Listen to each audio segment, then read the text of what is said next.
You ask Tiger to solve. This deals with linear equations with one unknown. The final result is x equals 11/4. Let's solve it step by step. Simplify the expression. Expand the parentheses. Multiply the coefficients. Simplify the arithmetic. Group like terms. Simplify the arithmetic.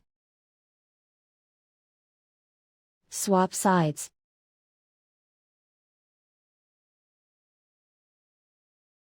Group all constants on the right side of the equation. Add 7 to both sides.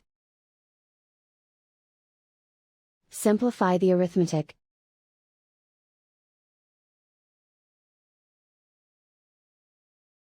Isolate the x. Divide both sides by 8. Simplify the fraction. Find the greatest common factor of the numerator and denominator. Factor out and cancel the greatest common factor.